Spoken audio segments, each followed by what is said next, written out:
welcome everybody. I'm Howard Givner. I'm going to be your host for the next hour. We're going to get some good stuff going on the topic of RFPs and the challenge in the RFP process. My background, I've run and sold three businesses in the events industry. Two were agencies, so I have a very distinct appreciation for this topic. After the last company that I sold to PCMA, I left about a year and a half ago, and now I do M&A and advisory work for event business owners, most of which involves agencies. So know the space pretty well. I'm going to just share a couple of slides about our agenda and a little bit of housekeeping, and then we'll jump in with our esteemed speakers. So I'm going to share my screen here. Hopefully you guys can all see this. So agenda, we're going to go through this in the order, the chronological order of how people typically, how this process works chronologically. So we'll start with going through what goes into an RFP, what should go in, what's left out. Do they do scoring and weighting? Is sustainability a factor? We'll get into distribution. This is a big topic. How many agencies should the RFP be sent to? How many is it sent to? Is the incumbent included? If the incumbent agency is included in a repeat event, do you want to still bid? Evaluation, how do you determine whether to respond to an RFP? The proposal development process, we'll get into a few things, one of which is how much it costs, how many hours go into it. Do you use AI in the process? What's the Q&A process like? Should everyone see the answers? Do you get ample time? And once that's done, you submitted a proposal, what does the response process look like? If you win the job, obviously that's great. If you don't, are you told why? Are you given any feedback? And something I didn't really think we would see as much anymore, but is clearly still a problem, is companies using ideas of one agency, giving them to another agency. So how often do you see that? And then ultimately, we want this to be a productive conversation to not just complain, but to find a path forward. So we'll talk about some proposed solutions, such as proposal fees. Some of the agencies on this call receive them, some more than others. Is there an opportunity for a common RFP template like there is for a common application for colleges? And then ultimately, we'll bring event marketers on the client side into this conversation at a future webinar. We'll try to find a middle ground. Then we'll just do some Q&A. So feel free to post your comments or questions in the chat. I'll get to them as soon as I can or as the topic lends itself. I find it's helpful to do a little digging on who's in the room, who's registered. So we have, I'd say the US and the UK are obviously the largest contingents, Canada close behind, but we've got participants from 17 different countries, which I think is pretty cool. This is just a sampling of the companies that have registered. We got a pretty broad selection of agencies on a global scale, as well as a number of hotel brands. We've got suppliers like Cvent and Encore's in the mix as well. So just, broad section of who's there. We asked a couple of gating questions, so I think it's helpful to share some insight. We asked for a job title. C-suite or equivalent is the largest segment at 39%, 9% are VP, 24% are at the director level, 25% at manager, and 3% coordinator. So it's a pretty mid to senior level audience that is addressing this topic. We also asked, how many RFPs does your firm receive per month? I thought this was really interesting. 26% get one or two a month, 24% gets three or four a month, 13% five or six, and we arbitrarily pick these numbers. 7 to 8 per month is 5%, and then 33% get 9 per month. So it's relatively, broad cross section. And it's interesting that a third of the group gets 9, 10 plus RFPs per month, which is pretty wild. All right, so I want to just share a couple of updates. As some of you may know, Micebook and I are co-hosting a C-suite event agency growth summit in New York City on May 12th. Chetan can put the link to find more info on it into the chat. You can take a look at that. This is a picture from the dinner that we held, the C-suite agency dinner in New York in June. And we did a follow-up version of that in September, and these were really, really well received. And the feedback we got out of the group was that they wanted to have a full day on this. So We're going to be at Neue House in New York City, and the content pillars are talent, M&A, AI and tech, and commercial, which is growth, operations, expansion, pricing, everything else. This is a preliminary list of the speakers that are confirmed. As you can see, it's a really solid cross section of folks from some of the larger agencies and as well as a number of private equity firms that are here. This is just the speaker list, and the list is going to the attending list is going to be very impressive.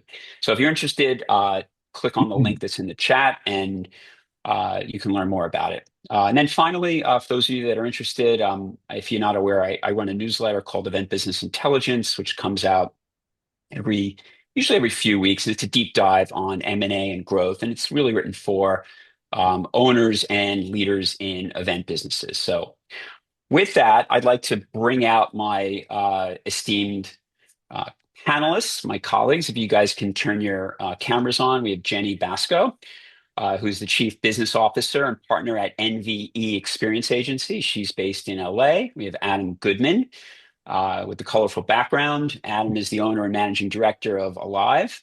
He's in London. And we have Liz Turgovnik, who's the Chief Creative Officer and co-founder at Sequence, based in New York. So I want to start by throwing up a poll. If we can get the first poll up, which says, what are your biggest challenges with the RFP process? Just, pop a word in, whatever makes the most sense. We're just curious about, what people are experiencing. So if you can pop some, initial quick word in there, we'll be interesting to see what that looks like on the word cloud. I don't see any answered yet, but Chitin, when you get enough results, feel free to just post that up there. And if we can ask after that, just put the second poll up, which is how often are you asked to submit a proposal in response to an RFP? And so those are the two questions we want to kind of start it off with. I want to kick it over to Liz to start, and you guys feel free to jump in at any time. When we start with RFP contents, what are the key items that should be included, and what are the main things that are often left out that should be included that are big deals? Yeah, no, it's a great question. I think first and foremost for us, like the context and the understanding of the event history, if it's a new experience, if it's something that's been happening for a number of years. Um, I think one of the biggest things I see left out the most often is exactly what they're looking for from the RFP. We're coming back to clients often with questions like, are you looking for unique creative ideas, or are you looking for more of like that RFI kind of understanding of whether we're a good match for this. And just really, again, trying to gauge that. I think some clients are really great at putting together, like, this is the scope of services we're even looking for from you. And now we can make some of our best guesses. But, some are a page, some are 50 pages. So that range, I think, really demonstrates like, how much people are sometimes being way too top line versus really getting into it, sharing things like their brand guide with you proactively, talking about their audience. Goals is a huge one for us. So, what does success look like? What are you trying to accomplish? Why are you having the event? What does it do for your organization? So those are some of the top things for us that we're looking for, and if we don't get, we're always asking for first. Okay. Adam, what are your thoughts? Does Yeah, that I mean, sound I tend accurate to to, you? Or? yeah, I tend to agree. I think the wider context thing is, for me, is really, really important because I think by the time a brief lands, there's been loads of conversations internally that have been had. And so we're kind of the end of the process. And it'd be really good to know what those conversations are that's actually got you to the brief. So I think that's key. It's that wider context and budget. You'd be surprised at the number of RFPs we get where there either isn't a budget or, just tell us how much it costs. And it's very, very difficult to respond to something like that. Okay. Another Jenny, any thing, thoughts? Oh, go ahead. go on, Jenny. Oh no, I was going to agree with everything, and I think to double click on context, just getting clarity on why they're putting something up for RFP. Sometimes it's a net new program, but oftentimes it's something that has legacy, and I think it's always helpful for clients to be transparent around why that's coming up. And I would say budget, yes, but also where there is flexibility, where they are willing to be challenged within a brief, or if they're willing to be challenged within a brief. And I think that more often than not comes up in the Q&A portion, but sometimes clients have a very clear sense of what they want, and it's helpful to know when they just want what they want versus when they're really looking for some new novel thinking and challenging. Do you, or how often are you given like a scoring formula with an RFP? In other words, your company qualifications are worth this much, your ideas are worth this much, your pricing is worth this much. Anyone can jump in on this. How often does that happen so you have an understanding of how they're going to make their decision? I'll jump in. I would say it's sometimes, sometimes not. It really depends upon where the RFP is coming from, and what it's for. I would say I typically do see that when it's procurement led, when it is for potentially a rostered position with the brand or an AOR, or when it's a really large annualized program that they've been doing for a long time. I rarely see that in certain sectors. So, for instance, I rarely see that. Actually, I don't know if I've ever seen that within the entertainment space specifically. So, I think it's really scope, project, client, sector, audience dependent. Yeah, I mean, and I've only ever seen it in public sector when we pitched for events in that context, where they're very, very clear as to what you're going to be judged on, and actually at the end of the process, they tell you how you've scored against other companies, which is is useful. Mhm. Yeah, I would say I most often see that on the tech side because just it's sort of naturally analytical in that way and sort of data driven. 10% of the time, the RFP might have a clear scorecard. Sometimes they list the weight, to your point, Howard. Sometimes it's more of just like the factors in our decision.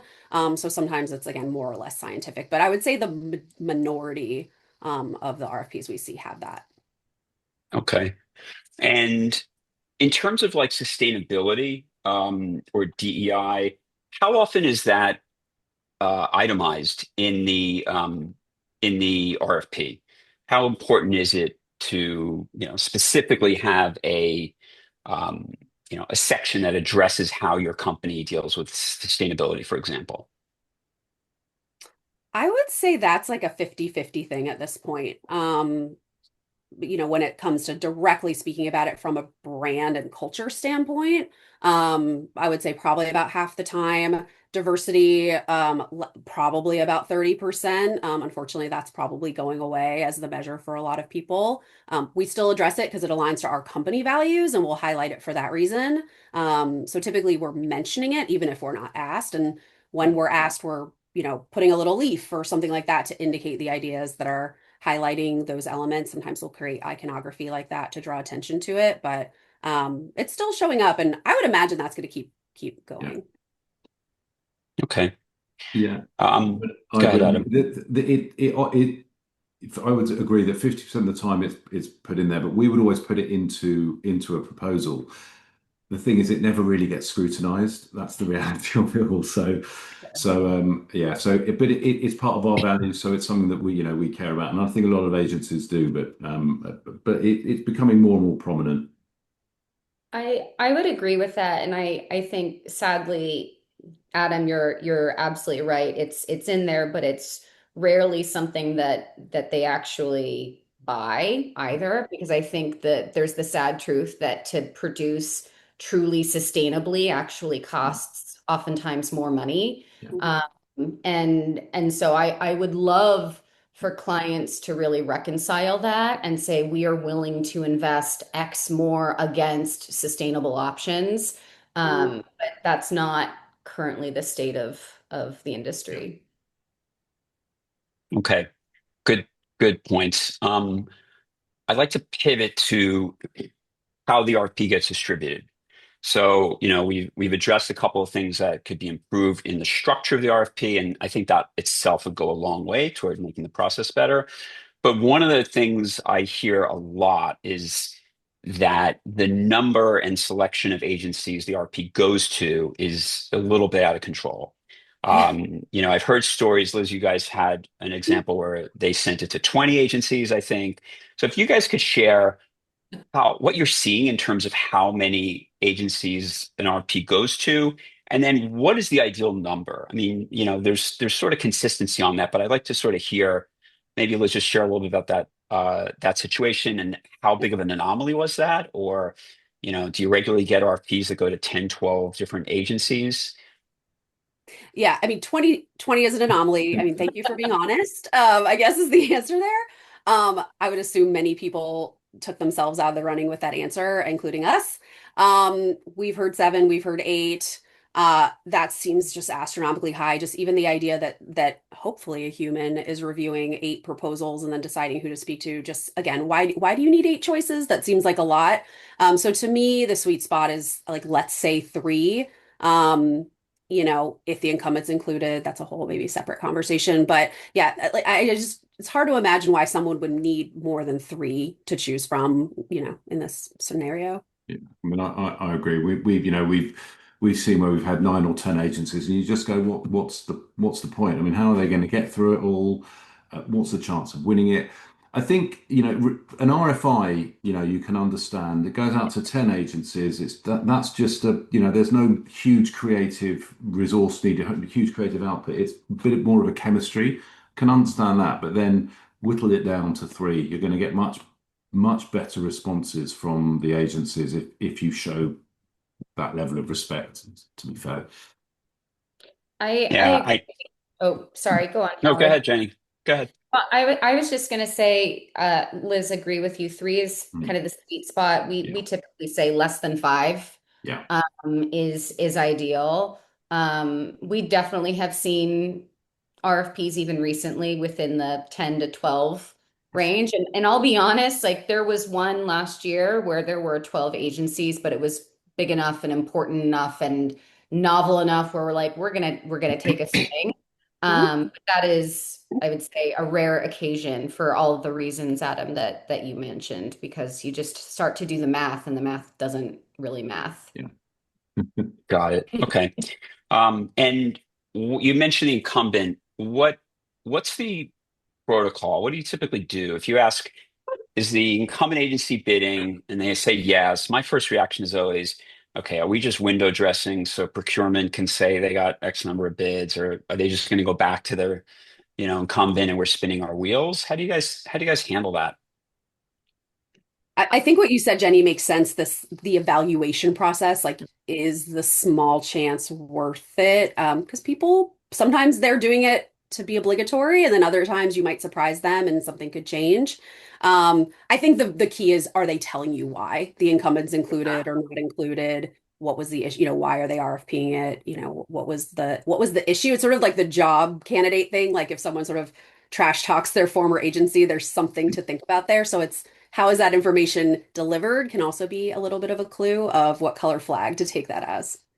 I would Okay. say too the relationship. I mean, sometimes I'm sure you all we're often RFP'd from current clients. So there is an existing relationship there. We're able to have potentially deeper conversations, or we might just already offhand through, the many things that circulate within our industry have a little more insight into how things have gone in the past.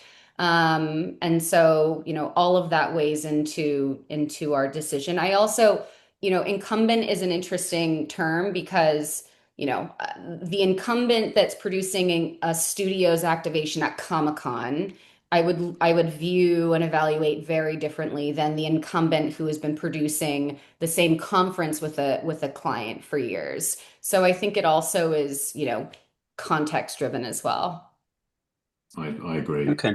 Yeah, it's not. It doesn't scare us. It's you ask the question why, and you evaluate it on its merits, along with lots of other things. Yeah. Yeah.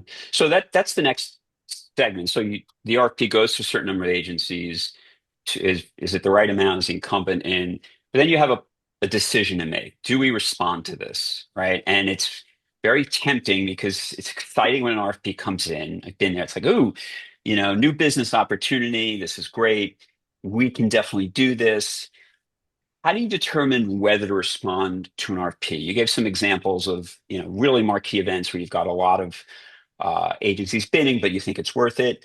Are there situations where you'll look at it and say, we know the odds are long, we know the incumbent's in, but we want to get on their radar and we want to be able to show our capabilities and, have them consider us for the next one.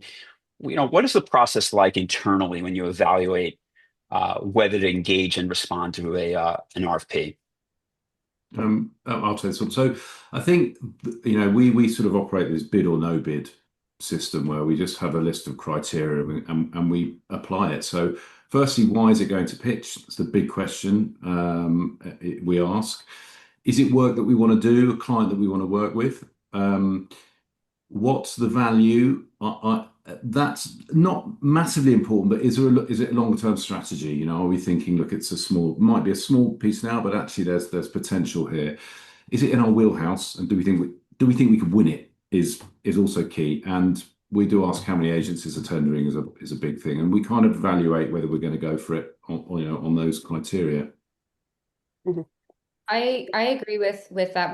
We've kind of a two-part process. We have an actual form, a rubric that we fill out that will kind of essentially give a value to the RFP, and that's just helpful as a baseline. We don't use that to make the decision, because then the next part is the very human, like, well, let's actually sit and talk about it and have a conversation. And I agree, Adam, with all of those filters. And I think the two other things that we unfortunately have to think about is, internal resourcing, feasibility, timing. There sadly have been times when RFPs have come through that in other circumstances and in other kind of moments in time we would have loved to pursue, but we knew it would have been at the expense of other work or our teams, or frankly, the RFP itself and our reputation with that potential prospect. And so, that's actually where I would love, and we've been fortunate that a lot of, prospects, customers, where we have been in those situations and had to turn down for those reasons, have been very understanding. There have been others that, felt like that was a personal hit to them. And I was like, no, it's not about you. So, that's always the tough one, when you want to, but you just really can't, for the betterment of the business. Yeah. Literally Okay. plus everything to all of those things. And I will say, just to give a fun example from this morning, like literally there's an email in my inbox right now from someone we've submitted an RFP to. We're not hired, but now they're sending us another one. So if we hadn't made, I'm assuming, a good impression, maybe not good enough to be hired the first time, but if we hadn't made that impression, the second opportunity wouldn't be here. I haven't looked at it to see how good it is yet. So it has not gotten our rating system. But yeah, literally all of those things. And I'll even double down on the resources element, because yeah, we don't have dedicated staff who are working on proposals all the time. So we are moving things around, bringing people in, et cetera. And yeah, just sometimes that's not the pros don't outweigh the cons there. Yeah, and it's a difficult one because sometimes you kind of you look at it. It's we've been involved where we did work for a client, and we were asked to then pitch for another event, another big event, and we looked at it and we just felt that the budget wasn't right. It was a bit unrealistic, and we turned it down. Mhm. And we haven't been asked to pitch since, even though we had done a fantastic event for this. You sometimes have to make that call. Sometimes you feel, well, I want to work this, I'm going to have to go for it, and it's a difficult situation to be in. Does anybody take into consideration who's going to be actually in the marketing of it, whether it's just procurement, whether it's marketing, whether it's an event team, to determine that? Because then that might give insight as to how fair or unfair, whether it's a predetermined outcome or if there's anybody else involved, to determine if you're going to go for it or not. Well, go on, Jenny. No, you go, Adam. Okay. Yes, I mean, I think you sometimes can tell who's written the RFP, whether it's come from procurement, whether it's come from brand. And again, that's all part of I guess of the questions that we will ask before we decide whether we're going to go for it or not. And yeah, so it very much depends who's written it. Yeah, I would say the audience with whom it's coming from is in my mind less important than who is communicated as a stakeholder in the final decision. And I think that again starts with the Q&A process, and we're pretty direct with our questions. I'm of the mind that if you don't ask, you won't know. And they can always say, no, we're not going to tell you that. And then sometimes that in and of itself is illuminating. And change our perception of how to proceed. But yeah, I think that answered the question. Okay. So let me move on to the next phase is sort of like a Q&A um, process, right? So in most of these things, typically you have a time frame when you can submit questions and they respond at some other interval. Usually all questions are due at a certain time and the answers are often supplied at another time frame. What could be improved on that process? So, one thing that comes up is, and Liz, you and I talked about this in the prep call, should every agency that gets the RFP get to see everyone else's questions, right? And so sometimes the question you ask is a very thoughtful one, and other people might be like, "Oh, I didn't think of that. Thanks, Liz." Like, what do you think is the right approach to that? And then the second part of the question is, um, you know, is there enough time given Mhm. between when the answers are supplied by the client and when the actual proposal is due? Because a lot of times the answer to those questions dictate what the proposal is going to look like. Correct. Oh my gosh. Yeah, I won't talk about this for too long, but I could talk about it all day. Yeah, especially I mean we talked about the factors for decision making. If we don't get those in the RFP, we'll usually ask for like kind of immediate answers to those. And again, if they say no, it's an indicator for us, but we'll try to keep it really short. We really need answers to these questions to even get back to you about whether we want to proceed. Um, there is such a disconnect for me on this lag between asking the questions and getting the answers, especially when they influence, if there's creative ideas, design, all of the above, different elements of strategy. Like we can kind of start, but we're guessing, and then what's the point of that? So that is a tension we are constantly bridging. And sometimes we'll tell the client that, like, hey, it's really hard for us to proceed without these answers. So again, it sort of goes back to how well done was the RFP to set us up for success there. And then leaving enough room to figure it out later. I go back and forth on the should agency see the question. Honestly, I've been on both sides of that where I'm like, I don't want someone seeing the answer to this wonderful question we have asked. And then also, yes, oh wow, I didn't think to ask that. And how helpful is this piece of information? Should everyone be on the same playing field? I guess theoretically, does that probably plays into how competitive we are as people, more than anything. So I don't have a great answer, other than to say, I guess I'd lean to no. But I also feel like if it speeds up the process to get everyone their answers, sure. Any other thoughts? Okay. Yeah, I also go back and forth. I think the answer for me is actually what's gonna make it a better process for the client? Because I think if it's gonna help them evaluate kind of on a more even playing field, then sure, why not? If to Liz, your point, it's gonna help expedite the process, even better. That's better for them, that's better for us. I'm having a hard time answering unilaterally because I think it really also depends upon the RFP, the type of RFP, like what's being asked. Yeah, that's a tough one to answer kind of unilaterally. Yeah, I mean, Okay. I don't necessarily mind. I mean, I think a lot of the questions that I see in these things, they're just quite practical, functional questions more than strategic or really insightful in that respect. So I find it actually quite useful seeing some of these questions because so I don't have an issue with it. I think what you want to try and do is prompt for another call, or if you've got a burning question that's really going to inform your response, you just hit them an email, and if they don't want to respond, that kind of gives you a bit of an idea of how serious they are, or how the sort of the whole process is going to fare. So yeah, I don't really mind personally. Okay. All right. Well, that seems like a Yeah. relatively straightforward. I think the main thing to take away is that regardless of how people see the answers, that the agencies need to have ample time for when the answers are posted to when the proposal is developed. In some cases, you can't even start on it until you have clarity on things like goals or audience or budget, depending on what the questions are. Um, Questions often have to fill in the blanks on the Yeah. RFP in the first place. Um, and just, the next goal, the goal of this is to have another forum where we have the brand side clients talk about this, and I'll present some of these topics. And I'm really, I mean, look, my DNA is on the agency side, but I'm always interested in what the other perspective is. So it'd be really interesting to see what their challenges are and how they respond to our questions and the pressures that they've got on their end. And yeah, I think Jenny and I talked about this in our prep calls, that we've got to be respectful and have empathy of what they're going through and the pressures they've got. But it'd be interesting to hear their version of everything. Yeah.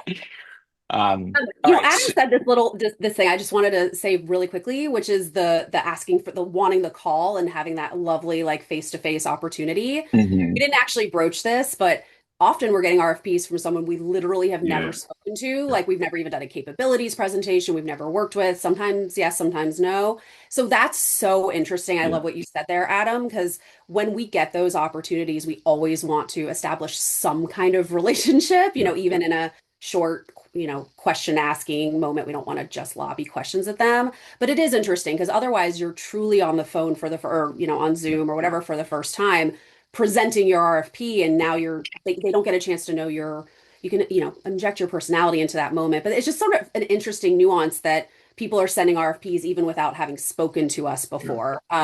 It's a weird Yeah. nuance. I mean, we I mean, often oh, go on, Jenny. I was going to say, we often, talk internally about how we'd actually love for the term RFP instead of its request for proposal to be request for partnership. Yeah. And I think what you're saying is so real. Like Mm. half of a successful partnership and execution is, of course, does the experience go well, but also how was the actual collaboration process? And you do start to get a feel for that really early on in the Q&A if there's an opportunity for a tissue session, which by the way, we love when there's an Yeah. opportunity for a tissue session. Yeah. Because sometimes that can also tell you, are we going to be able to work together to get to the better product once we actually get greenlit? Can We, you can you explain what a tissue session is? I feel like I should know that, but I've never heard the term before. So I'm going to be the voice of everyone listening who doesn't know what a tissue session is, other than, watching a sad rom-com and somebody dies and you pull out your Yeah. tissue and you have a little tissue session. It's not something that I would say is typical in all industries. It's more typical within the entertainment space. And usually it's when you start with like a blank brief and it's pretty wide open in terms of what ideas you're going to be developing, they're looking for. And it's early in the process where, the agency has an opportunity to develop some high level thinking and then get in front of the client and say, here are some of the directions that we're thinking of taking it. Let's talk about what's working, what's feeling good, what's not. And it's not the official pitch. It's just an opportunity for them to weigh in very early. And then you have the next kind of phase of development to finalize the proposal. Again, it doesn't kind of make sense for all sectors, all briefs, but it is something that is quite common within the entertainment space. And we've found to be incredibly, Yeah. incredibly valuable. Well, it also shows a real an intent from the client if they're prepared to Yeah. do it. Because a lot of the time when you put together these RFPs, I've likened it to taking an exam, right? You're kind of you're tested on what you're presenting on that day, whereas in agency world, it's all about building relationships and can you work with these people? If you don't have an opportunity to collaborate and workshop ideas, you may present a great idea, but they may not like working with us. And so it's really, for us, it's really important that you get that opportunity. And a lot of the time we do get these tissue sessions and they're really, really useful. It shows, you're making best use of your time and best use of their time as well. And so, we always encourage that. Not everybody says it. A lot of them go, we don't have the time. Mhm. Again, that's can be red flags, but it's certainly something that we encourage. It starts to Yeah. mirror the actual collaboration Yes, process, which absolutely. again, I think is really important because that is what you're going to be doing together. Yeah, and someone just mentioned this in the chat, but we've never had that opportunity, honestly, and that's amazing. We're 15 years in. So that's really interesting. What we have seen is people treat the first round of the RFP as a tissue session. So they basically, without having told you always up front, that basically like your first presentation is almost like a rough draft. They may give you good feedback to go into a second, which is generous and wonderful, except you didn't know that you were going to literally have to do it completely over again. So we've had that happen. But tissue sessions sound great. I'm going to start asking for that. Yeah, 100%. All right, so this is great so far. Keeping moving along. So now we get into the process of the proposal. RFP comes in, you've evaluated it, Q&A happens, then you kind of build the proposal. So I want to get into sort of two facets of this. The first is how much time and money and effort goes into this. And so if you guys can just sort of share briefly, like ballpark on, and I know they're all different, but what's the range? And I feel like this is an area where on the brand side, they don't fully necessarily appreciate it. And maybe that's on us for not doing a better job of communicating what goes into a proposal. I know in the past, if I've said no to an RFP, in part, I would tell the client or the prospect, here's why we can't respond. We put X amount of man hours into this, and unfortunately, we don't think it's the right fit, or we don't have the bandwidth right now. So just if you guys could kind of, take turns just sharing, what you typically, what it costs to put a proposal together or the range of hours that goes into it.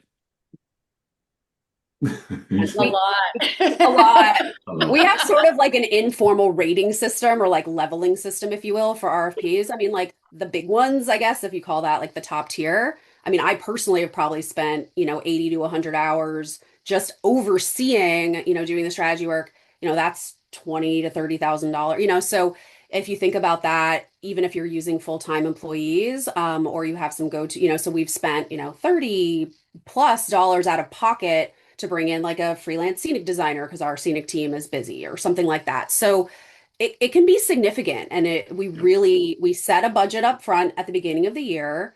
And then when we're given the opportunities and we know we're going to need to like spend money literally bringing someone in, we can evaluate that. That internal cost is a lot like more difficult to evaluate. And again, it goes back to what Jenny said. Who is actually available? Is someone who's key to this on vacation this week, or does the time frame work with what else we have going on? So it's a little less scientific there. Yeah, we similar. We have a tiering system, and based upon the tier, which is determined based on itself a whole number of things: budget, complexity, response type. We have target budgets, and they really range, anywhere from 40,000 upwards to 70, 80,000. Again, depending upon like the size, the complexity of the job itself, whether or not it's full-time, freelance. I think something else though that we've found useful is again getting really clear with clients on what they need, and I'll offer this particular response type does not make sense for a whole host of events and clients, but like we've actually found a lot of success in white papers for certain customers that are just really looking for quick strike ideas to evaluate, which often leads to kind of that tissue session and then more of a formal proposal session. But that has been a way where we've been able to reduce some of the upfront cost on some jobs, but on average, it's pretty high. Yeah, we're the same. Yeah, sort of between, it could be 60 to 300 hours worth of time on it. It just very much depends on the brief. And we could spend £5,000. We could spend, we spent £50,000 on a pitch, and you assess it on again all the various criteria. Okay. If we could we're going to ask a poll of everybody. If you could just tell us what the range is in terms of hours that go into a typical proposal. We arbitrarily broke it into 25 blocks, so under 25 hours, 26 to 50, 51 to 75, and up to potentially 150. So we can just get a sense of what everybody goes through in terms of these things. And I want to then pivot slightly to the idea of rates and benchmarking rates. So Micebook did a benchmarking survey among agencies, I think a year or two ago. Chetan, if you can pop in real quick and just share a little bit about what that was, because we're thinking about doing another one, particularly here in the US, when we're global, and be interesting to see what people's thoughts are. So, what did we do in the past on that front, and how did that work for you? Hi everyone, thanks to the panel. Great discussion so far. I'm Chetan, I'm founder of MiceBook. Yeah, we set up 19 during COVID to support agencies through that period. And then fast forward out of that period, there was a lot of work, a lot of procurement happening, and the agencies were getting sort of questioned about their rates and all sometimes accused of having being 30% more expensive than others. And the agencies had no real comeback because they didn't know. They didn't think they were, but they didn't really know if they were that expensive. So they asked us to do a benchmarking exercise, which we did, where we asked them to put their rates that they would give to clients across various job roles and give those rates back to us, which we averaged out. And then anyone who submitted their rates to us anonymously, we would send them out anonymously with the average rates, but also the lowest rates and the highest rates. And it proved to be incredibly valuable when having those procurement discussions because they could say with confidence that they actually are not expensive, or yes, they might be, but they just knew that they were not as expensive as they were being made out to be. So it really helped in terms of protecting their rates, their margins, and all importantly, their profit bottom line, because agencies have to survive. So the idea is we'd be looking to do this in the US, very similar. I think we need to look at the job roles and make sure they match, but we'd look to do this in the US, and anyone who submits, then we would average those and push them back out. But you would need to submit them to be able to get the data back. So I'm going to pop my email into the chat, and then anyone who's interested, please do get in touch. So yeah, thank you. Yeah, I'm thinking of back when I ran an agency, like how helpful it would be to have benchmark rates at different job levels, and be able to go to a client and just say, look, this is where we sit. We're smack in the middle, or we're not this high, or knowing how you compare to your true peers, I think would be helpful. I wanted to shift over a little bit to actually on the last poll. Did we get enough people in for a response so we could put the results up real quick? Interesting. Yeah, so the biggest chunks are 76 to 150 hours. Not a lot under 51. Interesting. All right. Next question in proposal development is AI. I really am dying to know how everyone's using AI to get into proposals. There's been a lot of debate on this at the dinners that we had. Some people on the creative side just really bristle at leveraging AI, and others are like, listen, it's another tool. Originally we did everything by hand, and then we got, Photoshop and all kinds of other Illustrator tools to use, and those have been great. So where do you guys stand on that? Given how many man hours goes into proposals, doesn't there have to be some role for AI to chip away at that time investment? What do you think? I'll go. We use it. We use it for initial research, whether that could be logistical or insight. Sometimes use it just to. So a lot of the time goes into the mental load of thinking of the structure of the presentation, and it just kind of filters all of that. So we'll use it for overall structure, but it's then always reworked by a human. So it's sort of AI first, and then we'll look at that information and then build out from that. We don't use it a huge amount for design because I think that can be very, very nuanced, and it's we work with our designers on that, but generally use it for research and structure. But I don't think you can put a whole RFP together using AI.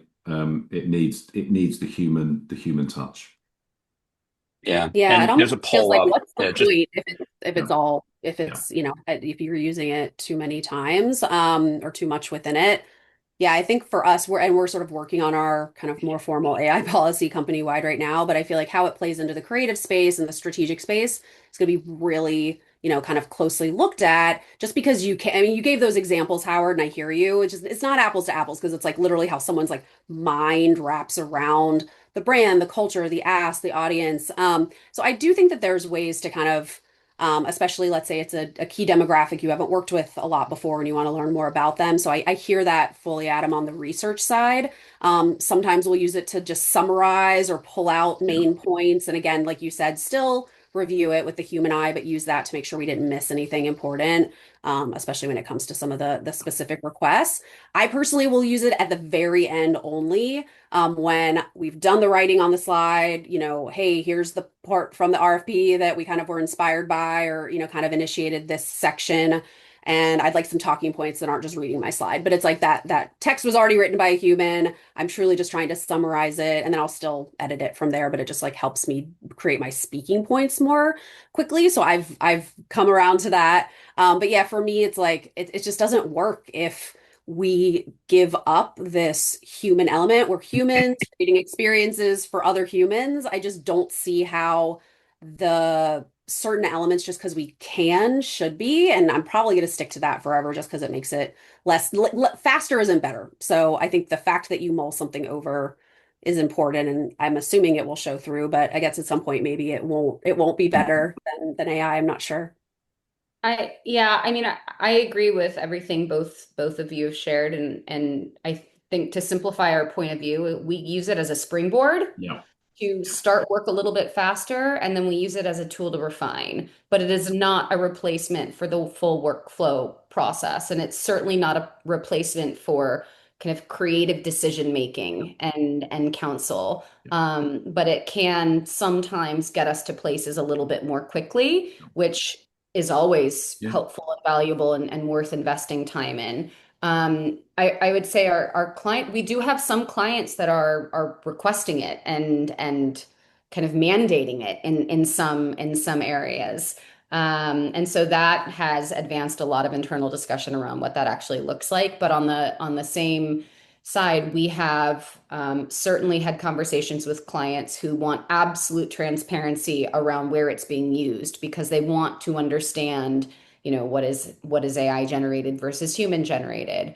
And I do think that you have to be really careful, particularly in our business, that we aren't using it so much as a tool that we are creating work or creating the fallacy of work that can't actually be executed. Getting clients to buy in on things because they look really nice or they sound great, but we've oversold ourselves. So yeah. Interesting. The poll results came in, and 26% use AI in a significant role for proposals. The largest 65%, a minor role. 9% really don't use it at all. So what would be interesting is how that changes over time because AI just, even 6 months ago, it's unrecognizable from today. And the amount of money going into it is driving functionality increases and it'd be really interesting. All right, so proposal submitted. Now we're at the final stage, the results. How often, if you don't get the job, are you told why or given any sort of constructive feedback? I'm really curious what your thoughts are on that. Jenny, you want to maybe kick this off?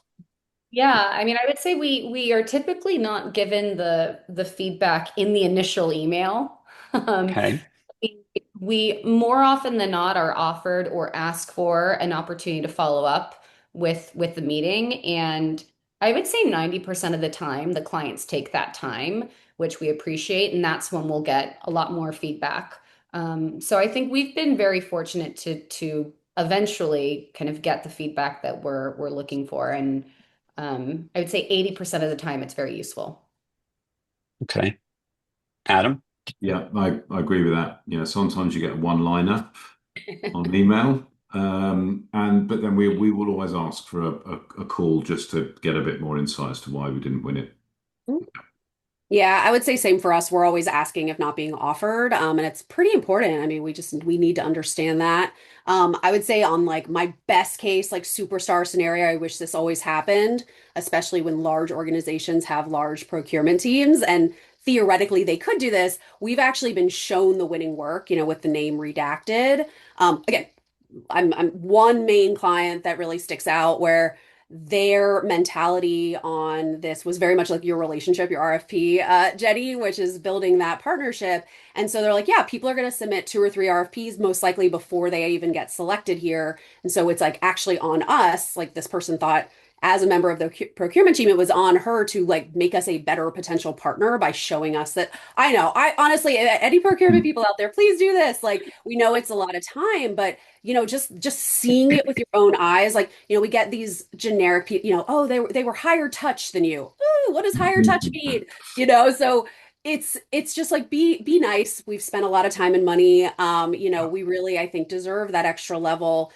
Showing the work is pretty top. But you're seeing it with your own eyes. You can see almost immediately what they're talking about, versus some of the more sort of generic, like it's not you, it's us, or whatever it might be.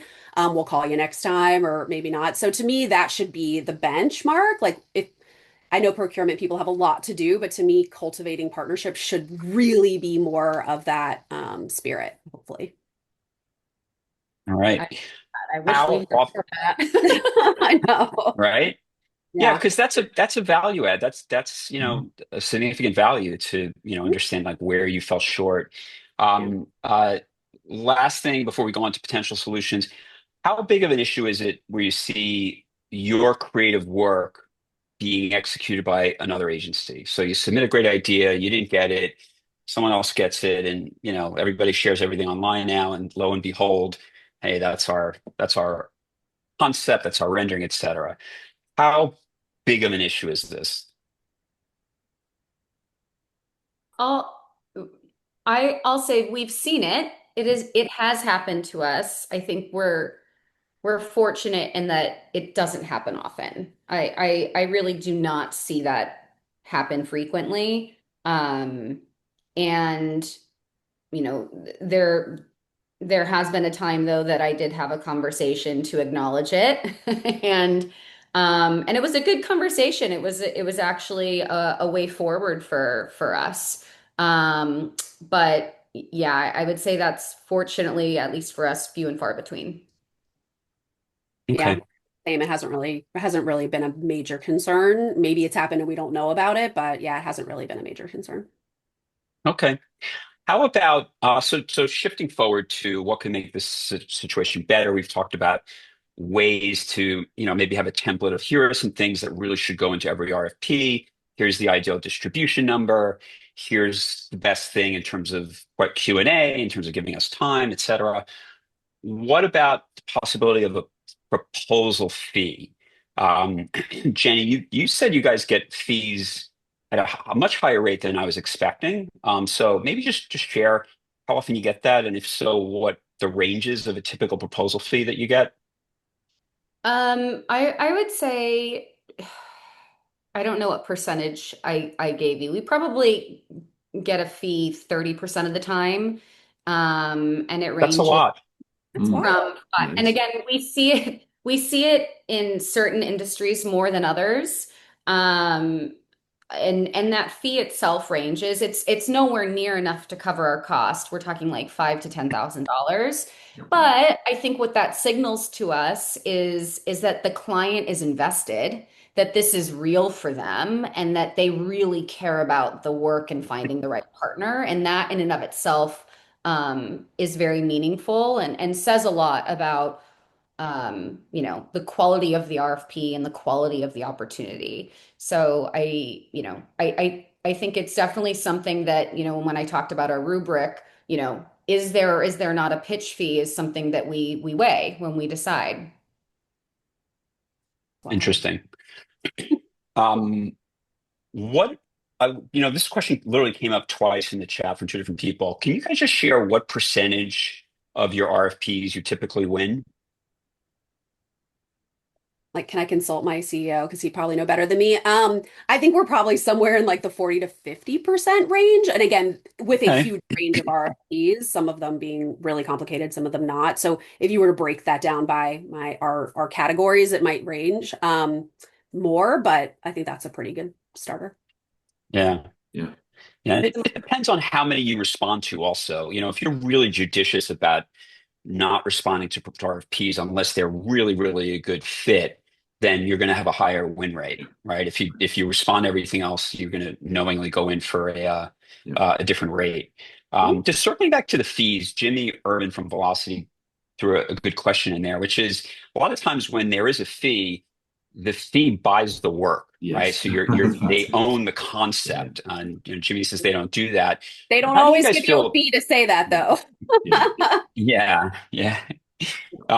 Would that change it if you were offered, I don't know, $5,000 fee or whatever, and they said this is for the work which we get? Now, I think you'd be a fool to hire another company to execute company A's vision. I think that's a recipe for disaster. But whatever.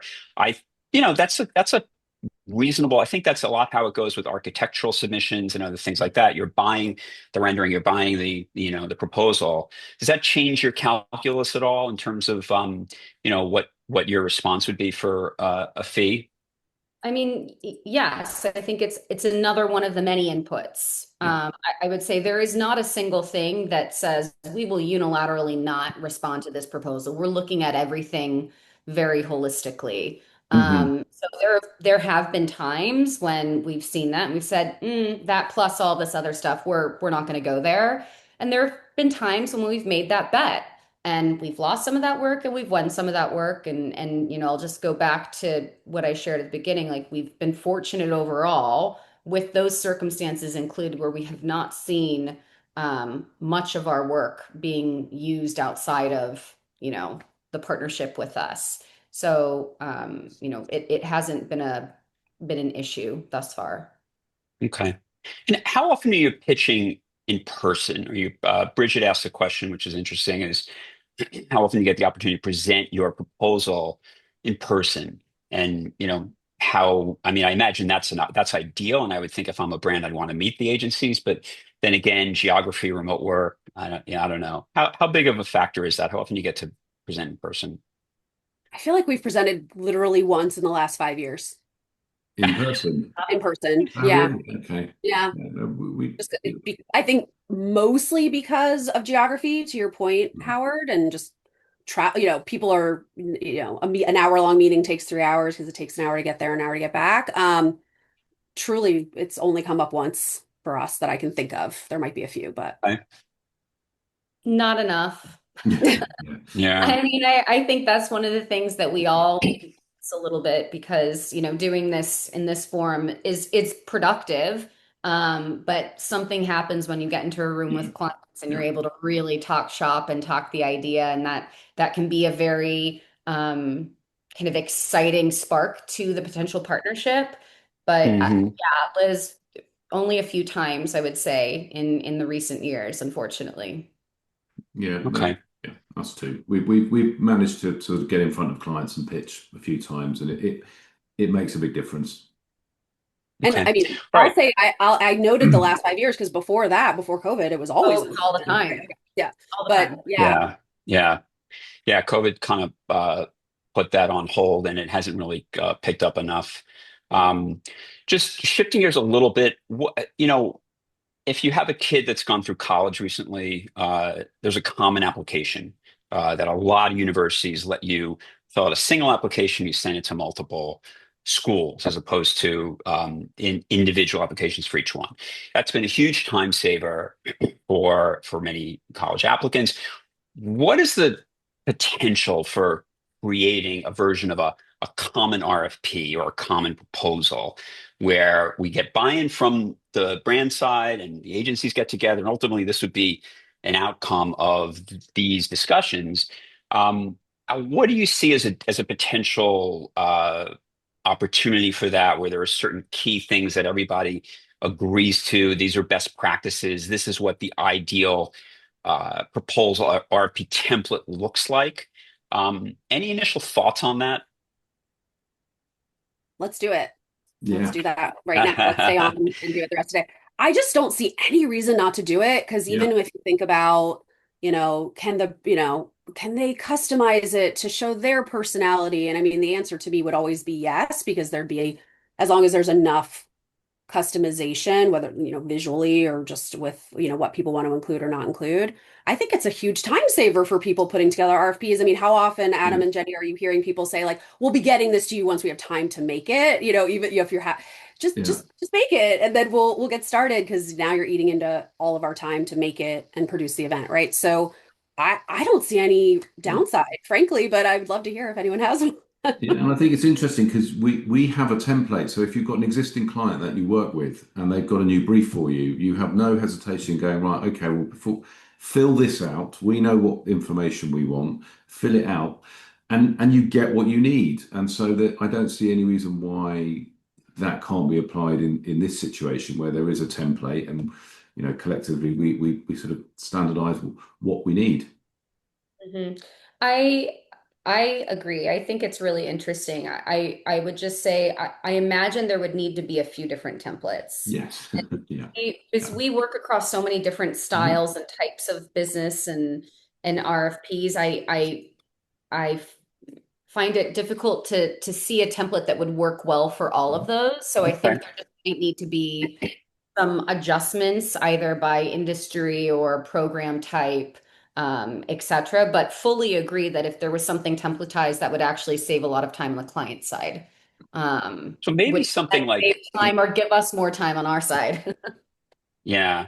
So maybe instead of like a template, maybe it's the equivalent of like a manifesto, like here are the 10 best practices that we support as an agency community. And this helps us give you our best work. And this helps us give you work in a way that you can evaluate what you need. That might be a really, Or it's alternative to that. Yeah, or it's a builder template. You've just got, you have Yeah. Yeah. multiple fields, multiple questions, and depending on the type of project, the type of brief, the type of client, you select it and it filters it. But they're all standardized questions. I mean that Like the Yeah. Squarespace of yeah, RFPs, right? Yeah, like you could, yeah, this module makes sense, so we'll put it yeah, here. This module doesn't make sense, so it doesn't show up. So yeah, and to me, it kind of could lead someone through it. Like if you've built like a type form survey or something like yeah, that, it could literally lead you through the process and ask the questions. And I think that's so great. Oh, I don't know this. Let me go talk to the team and come back and fill this part out. I think it would yeah, teach so much to people to do it that way. Again, with everybody weighing in, not just on the agency side, but on the client Yeah. side. But I think you can get the right bodies to sign off on it.